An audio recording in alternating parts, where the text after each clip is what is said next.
Okay, so here's a thought for you. Is the future something we just, stumble upon and discover? Or is it something we actually build step by step, just because we imagined it first? That is the question, isn't it? I mean, think about it. Every single image you've ever seen of a black hole, every rocket's flight path, the phone in your hand, all of it started as a fantasy, Hmm. or maybe a really complicated math problem, or even, some ancient myth. It's this wild feedback loop. We look up at the sky, we try to make sense of it, whether that's with gods or with pure math, and then that story we tell ourselves, that framework, It steers everything. it steers everything, our engineering, our research, our goals, and eventually we end up building the exact reality we first dreamed up, often going way beyond what we could even see at the start. Exactly. And that crazy recursive relationship is what this deep dive is all about today. We're going way into the weeds on the connection between human imagination, ancient knowledge, and the hard science of what's next. And the sources you sent us are, well, they're all over the map in the best way. We're looking at ancient Mayan calendars, the absolute mystery of the Antikythera mechanism, and then jumping to Kepler writing science fiction in the 1600s. All the way to Arthur C. Clarke's blueprints for our modern world, and even, the deep brain science of why we all believe in the same stories. So our mission today is to really unpack that symbiosis, the link between cosmic fiction, where anything is possible, and actual astronomical discovery. What happens when a story gets so far ahead of reality that it, loops back around? And becomes the science that defines the next generation. We're going deep, from Hollywood special effects labs to warnings about the internet that are, frankly, a little too real right now. Let's do it. All right, let's start at the beginning. I mean, the real beginning, a time when you couldn't even separate science from religion. It was all Yeah. one thing. We're talking about astronomical obsession. And for that, you have to start with the ancient Maya. Their commitment to charting the heavens was total. Total is the perfect word. What's actually shocking is the level of bureaucratic precision they applied. They weren't just casual stargazers. Yeah. They recorded, they categorized, they interpreted every single thing that moved in the sky. Some of their most important buildings, their temples and observatories, were designed with astronomy as the central organizing principle. And it wasn't just the sun and the moon. They were, and this is key, completely fixated on the planet Venus. Oh, Venus was everything. It was the god of war, of sacrifice. They tracked its cycle with an accuracy that is just mind-boggling for the time. And this obsession peaked around the 8th century CE, Right. during their classic period. Yeah, that was the zenith. And we have the receipts, we have physical proof. There are these huge astronomical tables etched right into the walls of a building at Zoltan in Guatemala. It's basically a giant ancient chalkboard for calculating the cosmos. From the 9th century, and all that knowledge was compiled, right? That's the Yeah. Dresden Codex. Exactly. The Dresden Codex is one of the very few Maya books to survive. It's from the 15th century, and it's basically the final compilation of all this knowledge. It tracks the 584-day cycle of Venus so perfectly. It's almost as accurate as what we can do now with modern tech. But I want to pause on something you said. It's a textbook for the movement of gods. For the Maya, this wasn't science for science's sake. Not at all. It was theological necessity. The movements of the stars were the actions of their gods. The sun god, Kinich Aho, he wasn't just a star. He was a deity traveling across the sky. And then at night, he'd transform into a jaguar to pass through the underworld, Xibalba. So every single sunrise and sunset was a divine drama. And it dictated everything. A king couldn't take the throne, a war couldn't be declared until the gods were in the right place. Their entire civilization was scheduled by the planets. Which is this incredible blend of myth and math. But it's all built on one core belief that's totally different from where we ended up. The Earth-centric view. Yes. For them, the Earth was fixed, immovable, the absolute center of everything. And it had to be, right? If your entire cosmology, your whole system of gods traveling between your world, the underworld, and the heavens is based on your location, then your location is the center of the universe. It's a perspective that wasn't unique to them either. No, not at all. Early Western cultures, the Babylonians, the Egyptians, they all saw the universe in these very fixed terms, like an oyster surrounded by water, as one historian put it. Their big structures, like Stonehenge, were kind of like cosmic anchors. Cementing the culture in place. Right, providing a shared point of reference for everyone. So, on one side of the world, you have the Maya, who are the absolute peak of theological record-keeping, and then on the other side, you have something that looks shockingly modern. The Antikythera mechanism. The ultimate ancient gadget. Found in a shipwreck off a Greek island, this thing is the world's oldest known analog computer. It dates to somewhere between the 3rd and 1st centuries BC. When they first pulled it out of the water, with all these statues and pottery, they had no idea what it was. It looked like it came from the future. I mean, it's just astounding. We're talking about a mechanical model of the solar system, with what researchers think was at least 69 interlocking, meshing bronze gears. 69 gears. Yeah. Made by hand. Yeah, and some of them were differential gears. That's a level of technology that just vanished and didn't reappear in Europe until, like, the Renaissance. So what was all that complexity doing? What was it for? Prediction. Pure mathematical prediction. It could track the phases of the moon, the positions of the planets, but the killer app was eclipse prediction. It could calculate 2 major eclipse cycles. The Saros and the Metonic cycles. Exactly. The Saros cycle is about 18 years long and predicts when eclipses will repeat. The Metonic is 19 years and tracks when lunar phases happen on the same days of the year. This thing could tell you when an eclipse was coming decades in advance. And it did it all with just gears and math. No gods, no myths. And that's the huge shift. The Maya saw the movements and said, that is the god. The Greeks who built the Antikythera saw the movements and said, we can build a machine to model that. It's a total separation of divinity from calculation. Yeah, one turns observation into theology, the other turns it into engineering. But both were obsessed with precision, and both of them set the stage for the next wave of thinkers who would take that data and just run with it. Which brings us to Johannes Kepler. This is where science and fiction really start to blur. He's the guy who gave us elliptical orbits. But his real contribution to our deep dive is how he used a story to push science forward. Kepler is such a great example of how science can get held up by, ego and bureaucracy. Right. He figured out his first law in 1605, but he could only do it because of years of just grinding frustration. He was working for Tycho Brahe, who was this legendary astronomer, but was also famous for hoarding his data. Oh, completely. Brahe had the best, most detailed observations in the world collected over decades, but he was paranoid about sharing them, especially with a guy like Kepler, who he knew was brilliant, but maybe, like, a little too theoretical for his taste. It's a classic genius on a leash story. It is. And it was only after Brahe died in 1601 that Kepler finally got his hands on all that priceless data. And from there, it took him years to crack the code and prove the planets moved in ellipses, not perfect circles. So you have this man who is all about cold, hard data. And yet, he sits down and writes what a lot of people call the first real science fiction novel written by a scientist. Somnium. The dream. Yeah, so why does he do it? Because he had all these hypotheses about the moon that he just couldn't test yet. He'd written a dissertation on lunar geography, and he funneled all that scientific curiosity into a story. He used a dream as the premise, which is a clever way to get around the whole how do we launch a rocket problem. Totally. The narrator falls asleep and dreams he's taken to the moon by a demon, a spirit. The daemon is basically the narrative cheat code that lets Kepler just skip the journey and get right to the science of the destination. So the story is really just a container for the physics. It's the packaging. The whole point was to illustrate his ideas about lunar phases, about how Earth's gravity would feel on the moon, what an eclipse would look like from the lunar surface. It was a thought experiment. And what really kicked his imagination into high gear was technology finally catching up. Specifically, Galileo and his telescope. 100%. When Kepler got a copy of Galileo's Sidereus Nuncius in 1610, it was a game changer. For the first time, someone had actually seen that the moon had mountains and valleys. It wasn't a perfect smooth orb, it was a place. A physical place. And Kepler immediately starts applying scientific logic to it. He does. He looks at the drawings and thinks, okay, the mountains and craters on the moon are huge, way bigger than anything on Earth. So logically, any life there would have to be enormous too, adapted to that vast of geography. But the part that makes this actual science fiction and not just fantasy is the rigor. The footnotes. The footnotes. This is my favorite part. The book has 223 of them. 223 footnotes in a story about a demon taking a guy to the moon. And they're not just like little side comments. They are dense scientific explanations of the physics. He's talking about lunar gravity, the insane temperature shifts, how sunlight works up there. It's a scientific paper disguised as an adventure story. He even came up with a hypothesis for the craters. Yeah, he looked at their perfect circularity, which Galileo had also noted, and he reasoned that natural forces like erosion shouldn't make such perfect shapes.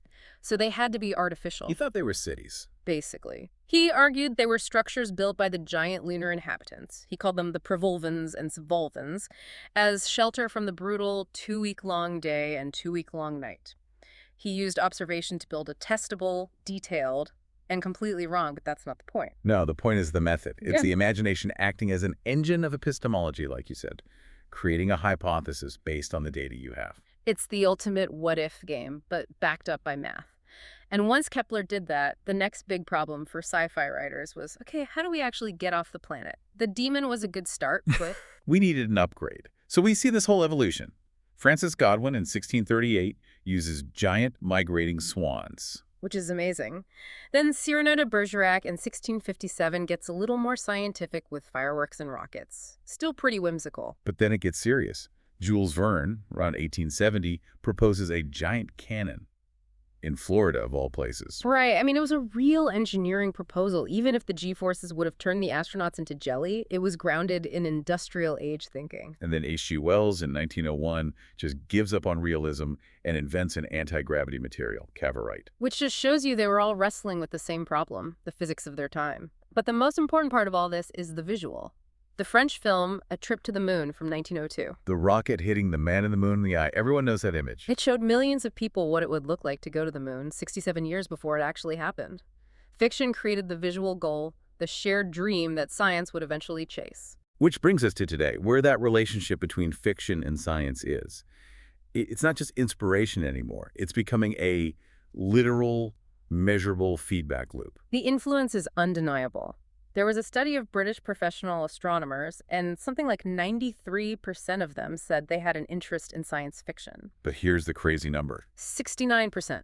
69% said that sci-fi directly influenced their career choice. It's a pipeline. It's the motivational literature for an entire field of science. Carl Sagan talked about this all the time. He said so many of the scientists working on exploring our solar system got that first spark from reading sci-fi.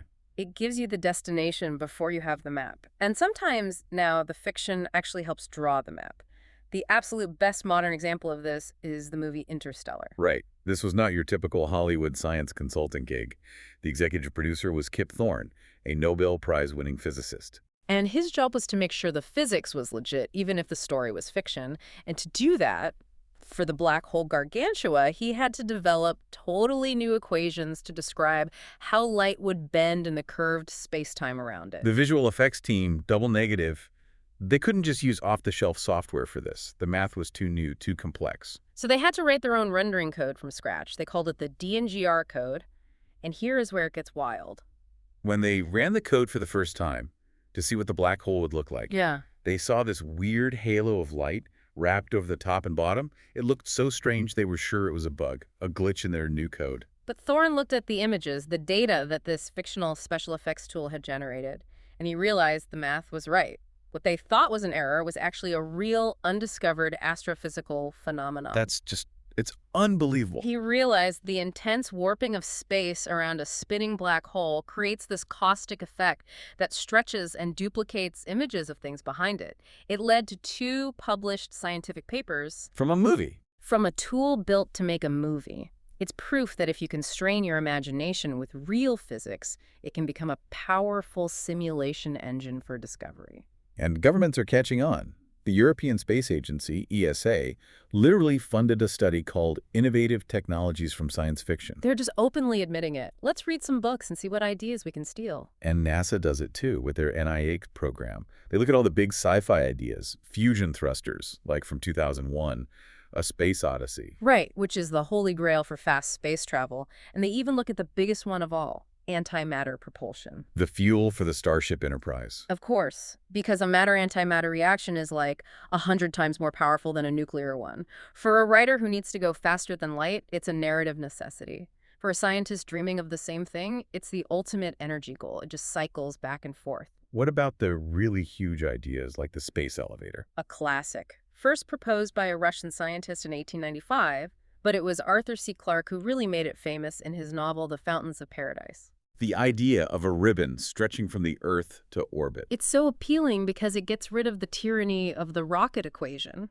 NASA studied it, and they basically concluded that if we can ever figure out how to make carbon nanotubes strong enough and long enough, we could actually do it. maybe in 50 years. So it moves from impossible dream to an engineering problem waiting for a material science breakthrough. Exactly. And sometimes the fiction helps solve smaller, more immediate problems, like the ReachBot concept. Okay, what's that? It came from a simple problem. Robots that crawl around on Mars or the moon need to anchor themselves, but what if the anchor points are too far apart? The robot gets stuck. Right. So ReachBot is a robot with these long, extendable arms that can stretch out across a huge gap to grab a new anchor point. It's a solution that was born from the constraints of a fictional but physically real environment. It's like the story creates a problem that forces an invention, like the still suit in Dune. Perfect example. Frank Herbert needed his characters to survive on a desert planet with no water. So he invents a suit that recycles all of the body's moisture. And now that same idea is the basis for closed-loop life support systems for astronauts on long missions. The fiction sets the goal, and eventually the science catches up. It's the Dick Tracy two-way radio watch from the 1940s becoming the smartwatch 60 years later. The dream comes first. And if there's one person who embodies that idea of dreaming up the future and then willing it into existence, Yeah. it has to be Arthur C. Clarke. He's more than a writer. He's the godfather of our entire connected age. He absolutely is, and he earned that title back in 1945. Right at the end of the war, seeing the V-2 rocket technology, he wrote this paper called Extraterrestrial Relays. Which was basically the complete blueprint for the communications satellite. A total blueprint. He calculated that if you put a satellite in geostationary orbit, about 36,000 kilometers up, it would appear to hang motionless in the sky. And he figured out that you'd only need 3 of them. Just 3, spaced 120 degrees apart to give you coverage for the entire globe. He laid out the whole plan decades before we could actually do it. It was pure practical prophecy. But he did more than just write the paper. He became the technology's biggest cheerleader. He actively tried to rebrand satellites to get people to see them not as Cold War weapons, but as tools for a peaceful global society. He was a master communicator. When he was on the CBS broadcast for the Apollo 11 landing with Walter Cronkite, he used that huge platform to sell the world on the promise of space.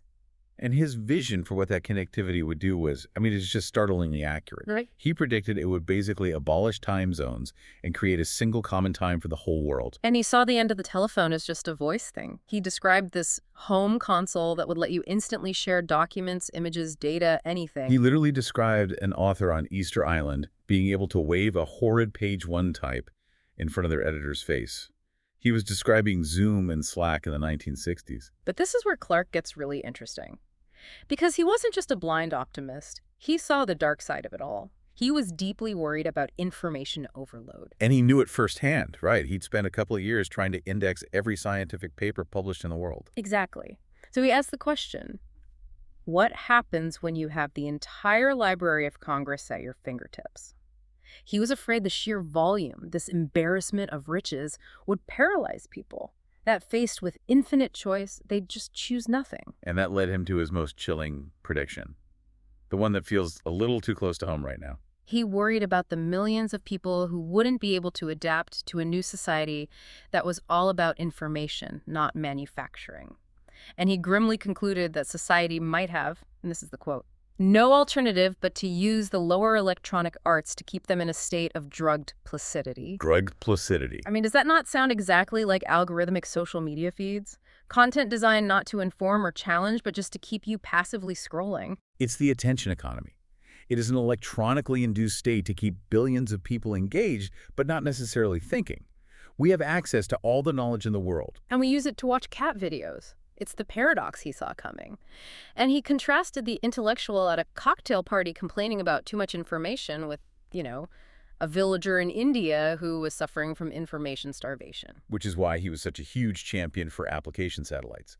Things that showed real, tangible benefits to the average person. Like the ATS-6 satellite experiment, which beamed educational TV directly to rural Indian villages. He called it a key part of the race between education and catastrophe. But even as he was promoting all this, he was fighting against the militarization of space. He hated the Star Wars SDI program. Because he was a realist, he believed the only real defense against future weapons is political, not technological. You have to prevent them from ever being used. He helped come up with the whole concept of mutually assured destruction. MAD. The ultimate deterrent. But his final point is maybe the most profound. Even with all this technology, all this connection, the laws of physics will still divide us, the finite speed of light. Right. If we ever get to Mars, a real-time conversation is impossible. There is a 6-minute delay, minimum. So as humanity spreads out, we'll become separated again. Isolated communities, just like our ancestors. The only difference is the new stars in their sky will be the satellites that we put there ourselves. Okay, so we've gone from ancient Maya to future Martian colonies. Let's bring it back to Earth and go even deeper.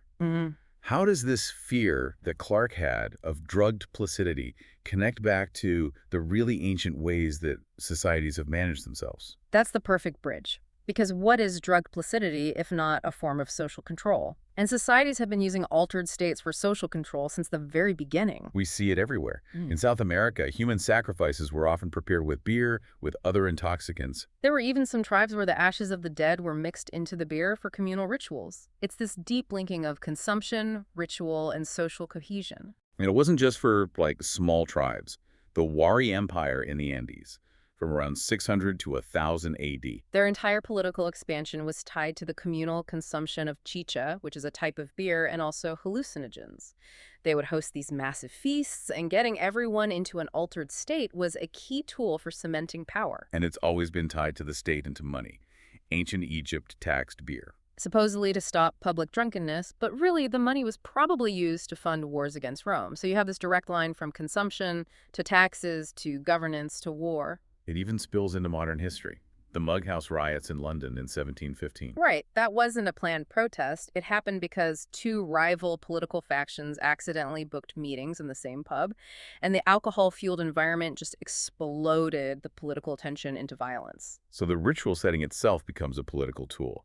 And we see this get really formalized in the evolution of ancient Indian society with the Vedic age. The early Vedic society was pretty fluid. It was based on clans, kinship. You could move up and down the social ladder. The rituals were simpler. But then in the later Vedic age, things get very rigid. Very. The formal Varna system, the caste system, emerges. Brahmin, Kshatriya, and so on. And the Brahmin priestly class basically engineers this change by making the rituals incredibly complex. Like the Asvamedha, the horse sacrifice. These huge, elaborate ceremonies that required tons of wealth, tons of free time, and most importantly, specialized knowledge that only the Brahmins had. By controlling the complexity of the ritual, they controlled the entire social structure. Okay, so whether it's through complex rules or psychoactive substances or now maybe information networks, there's this deep human impulse to organize and control the collective experience. And that brings us down to the hardware. The brain itself. This is where neuroanthropology comes in. Which suggests that a lot of the similar experiences people report across cultures, out-of-body experiences, near-death experiences. They might not just be cultural stories we learn. They might come from innate, hardwired structures in the brain. Neurognostic structures, they call them. A kind of biological default setting for spiritual experiences. Exactly. If the same pattern shows up everywhere, it's probably because it's tapping into a fundamental mode of consciousness, something our biology makes possible. And this all ties into how the brain works at its most efficient, this idea of criticality. Right. Think of your brain as this huge, complex network. It works best when it's in a state that's a perfect balance between order and chaos.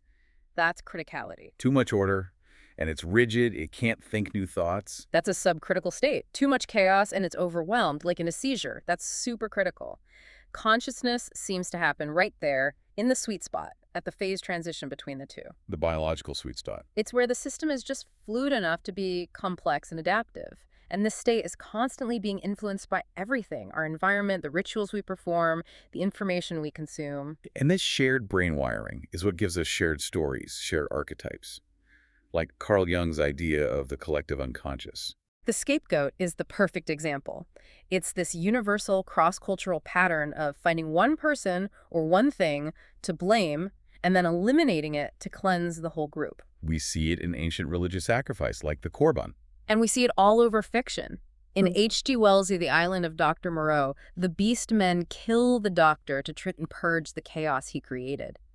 It's a pattern that works because it taps into a deep biological need to organize our collective fear and maintain social order.